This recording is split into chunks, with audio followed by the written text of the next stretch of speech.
Welcome to Doctors at Work. My name's Matt Daniel and this podcast is about doctors' careers. It's part of my mission to help other doctors create successful and meaningful careers.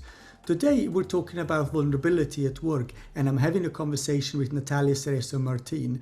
Now it might seem odd to say that vulnerability at work could be a good thing, but Natalia outlines several reasons why vulnerability at work could be a good thing.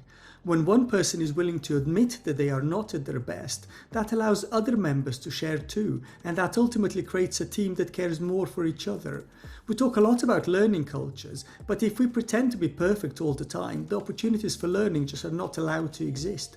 And when you're not at your best, sharing this with others will help them decide how to get the best out of you on a given day, and will avoid any misunderstandings that might arise as a result of having a short fuse.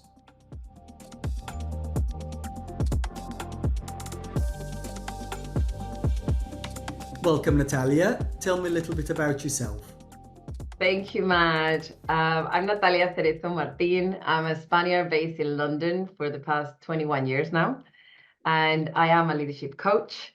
I come from a corporate background in a variety of industries like hospitality, entertainment, and cybersecurity, and I help female leaders to supercharge their growth, embrace challenges, and lean into the uncomfortable so they can really step into their own power.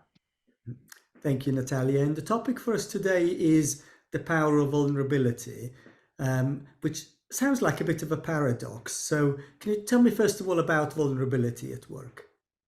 So this is a topic that is really dear to my heart because we have this idea that when you come to work, you should be almost like a superhuman, that emotions needs to be put to the side, when in reality, we're all human beings and we are going through a wind world of emotions.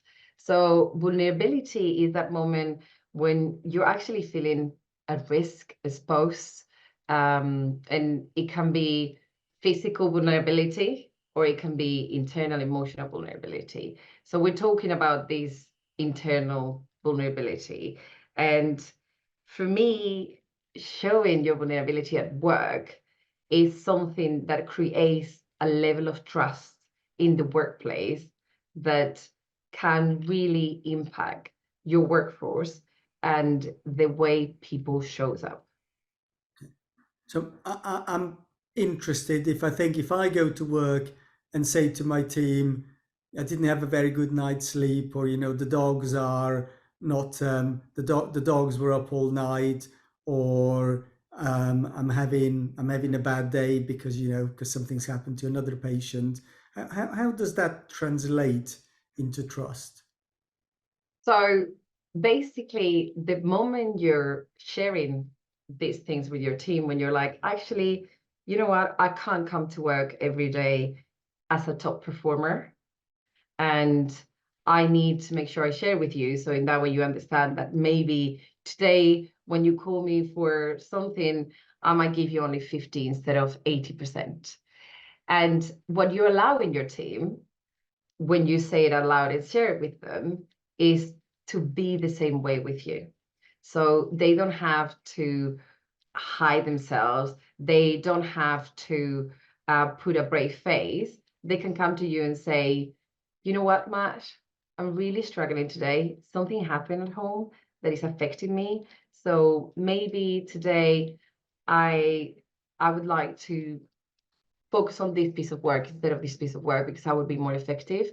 Or even just giving themselves grace and say, I need to take some time off today because I can't really show up for work in this state that I'm in. When that happens, people understand that you have the best interest for them, and that when they come to you and share these things, it's going to be free of judgment. So it's a question that if I'm saying I'm perfect and every day I can be perfect and every day I can perform at 100%, then that sends a message out there that everybody should be perfect every day. And that maybe that in itself isn't a bad message, but what is a bad message is that if you're not 100% perfect, that that's problematic, and maybe that's the bad message, isn't it? You know, it's the fact that because you're not perfect today, that's terrible, whereas it's just real life.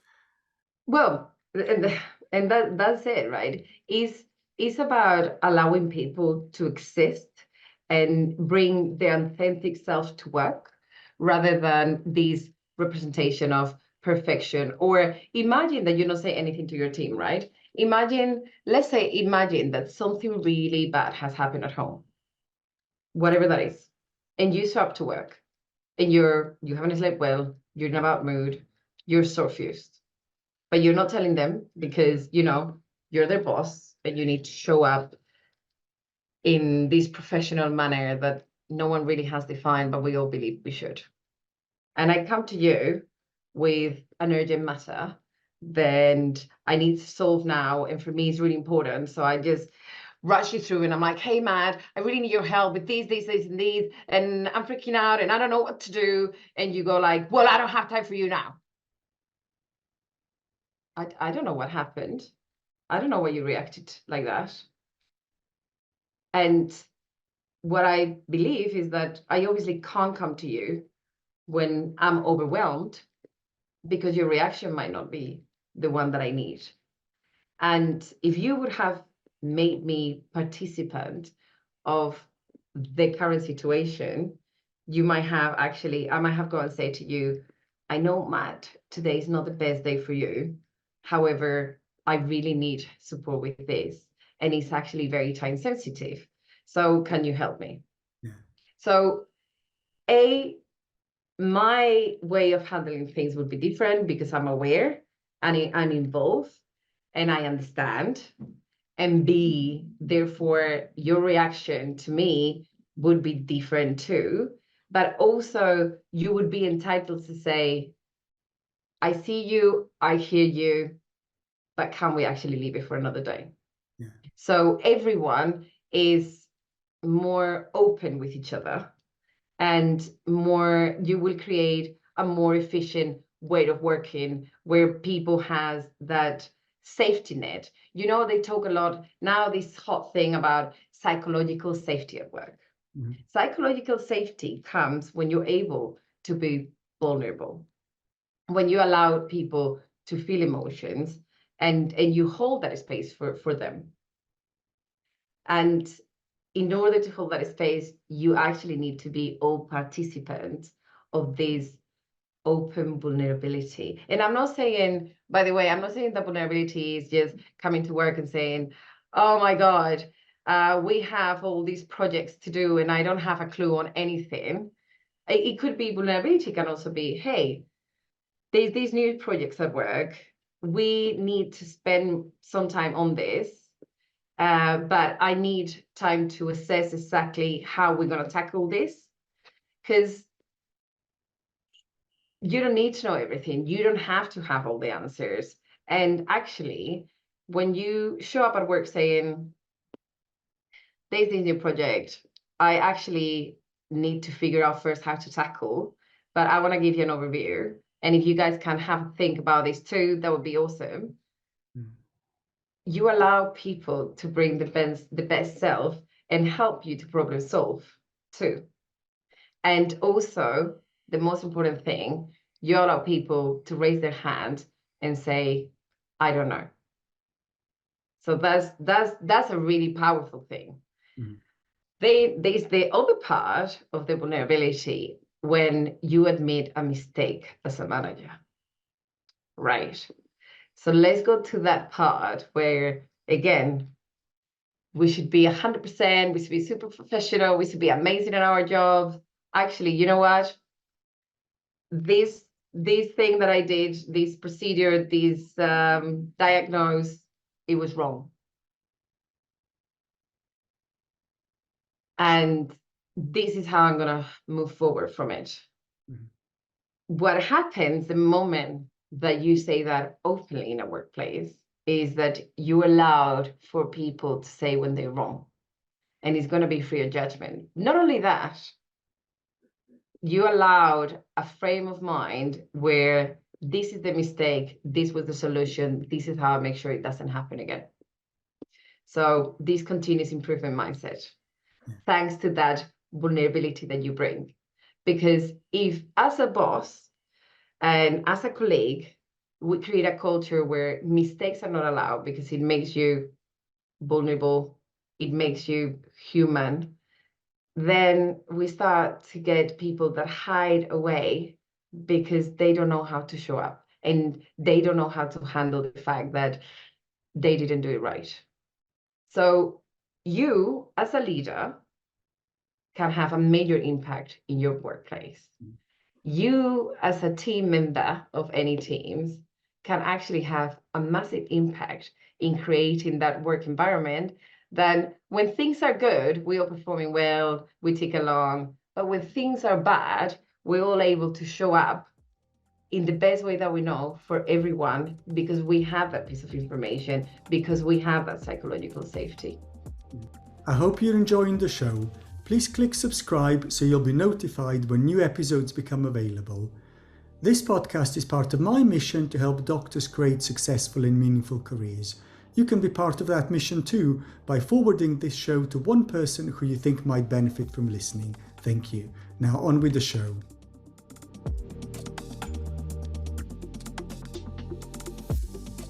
So there's so many different bits to that. So there's the bits that is the reality check that none of us are perfect and sometimes we need a hug and we need help.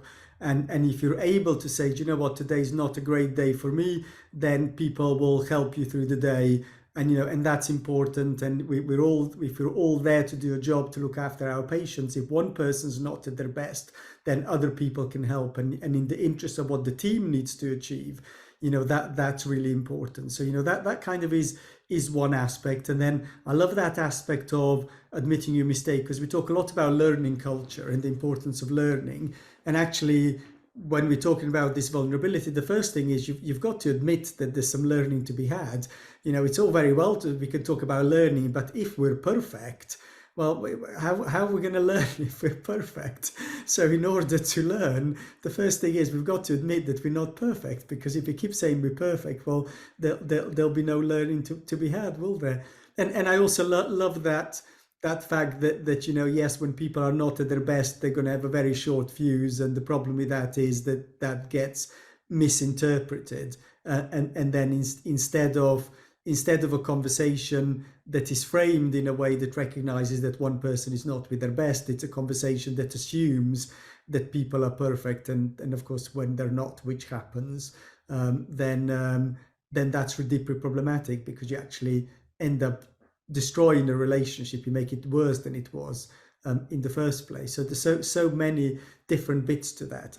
The thing I wonder though is, I'm sure there's going to be people listening and that are going to say, well, okay, but today we're all 80%, and next month we're all going to be 70%, and the next month we're all going to say, oh, it's fine, just bring 10% of your efforts to work, and that's going to be all right, and we're all going to go around and we're all going to feel sorry for each other, and we say it's fine, just bring 10% of your efforts to work, that's perfectly okay. So how do we separate the power that vulnerability brings from the fact that some people are going to say, well, but before you know it, we're all just going to be functioning on 10% every day? Oh, that's a very good question. I like that one.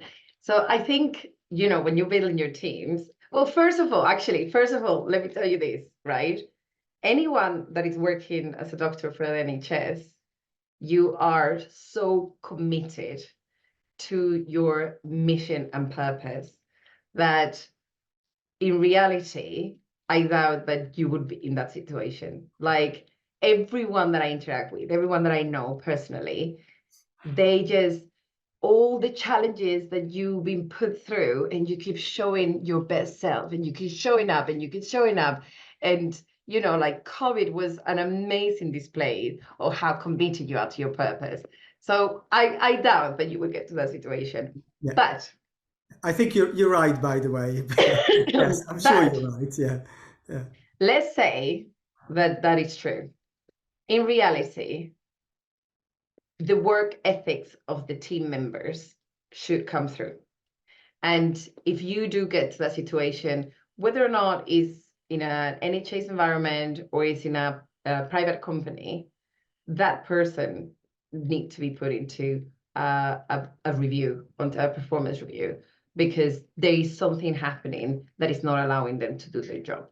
So what we're saying is, it's great to bring vulnerability at work.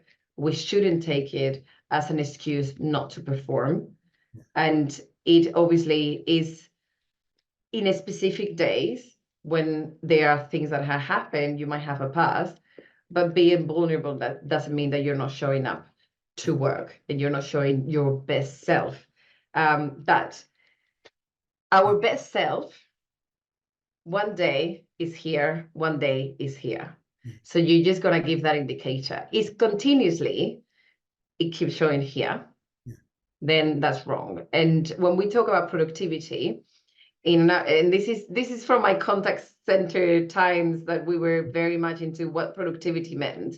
And it meant that your productive time out of work time is normally 80%.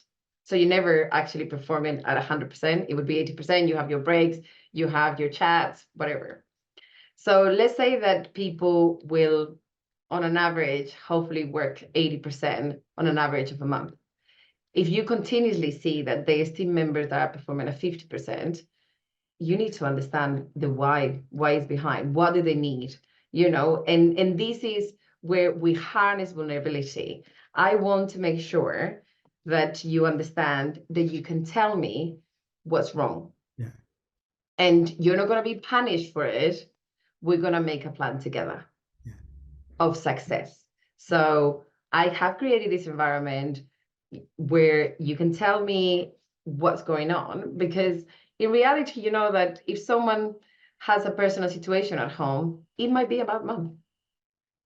And if you have created that environment where they go and say, hey, this was about a month for me, like, I completely understand, there was all these things, I told you about them. I had one circumstance where someone actually needed to take a month off. After that month off, that person was performing consistently at a high level. If 3 months after she kept going down on performance and going down on performance, you have that one-to-one performance review, and maybe you need to put them on a performance track. Mm-hmm.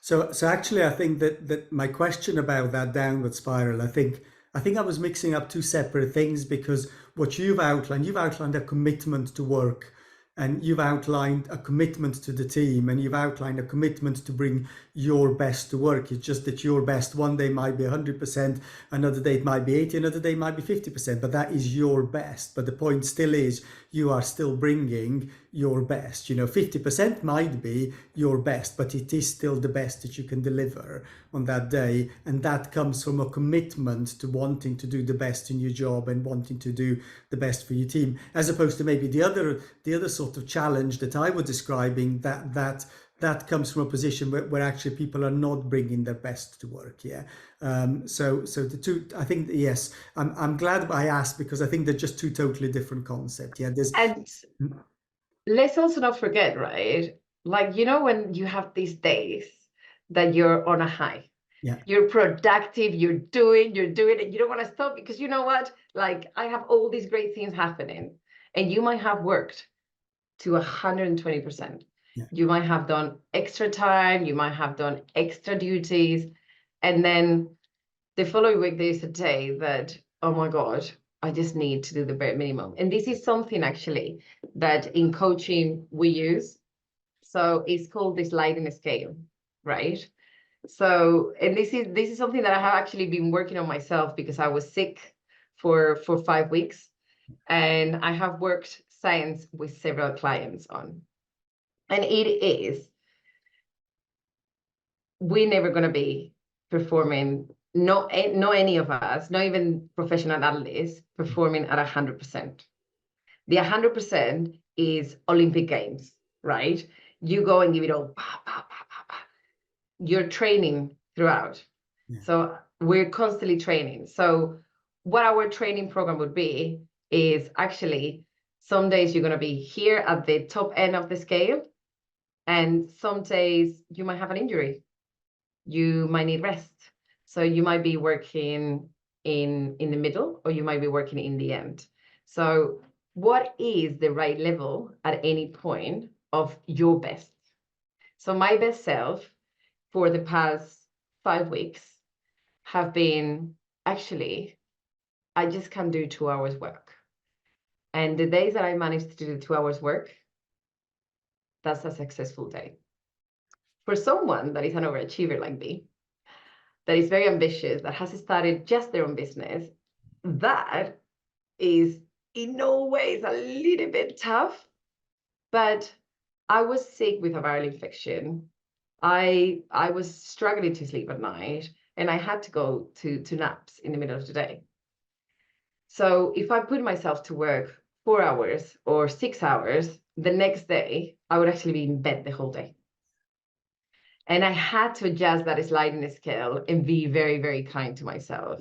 And we all should have almost that sliding scale that allow us to say, to embrace our vulnerability and say, actually, for all these reasons, if I managed to do all these things, this was a successful day today. That's a great analogy, that sliding scale of where are you today, what's my best today, and what the implications are for tomorrow and the day after and the day after. Yeah, we just tend to be really unkind. And obviously you guys right now in the situation that you are, that we all know that you're being pulled in so many different directions, it is very important that you take time to reflect on this. What is today my best self? And how am I being kind with myself as much as with others? Because you put your patient at the center of everything you do, you said. Mm-hmm. And that's all very well. But where are you? Where are you in that painting or that picture? Like, we just need to make sure that we tap on ourselves and say, hey, are you all right? Mm-hmm. Okay, let me bring us to a close then. What would be your top tips for doctors at work when it comes to harnessing the power of vulnerability? Do it. Like, actually, you know what? Just do it. It's uncomfortable. It feels icky. It almost feels like you're stripping down yourself and letting people like be cruel to you. But what you're actually really doing is helping people to embrace each other during those periods. So just do it, raise your voice, talk more normally about it, and normalize it. Wonderful. Thank you very much, Natalia. Thank you so much, Matt.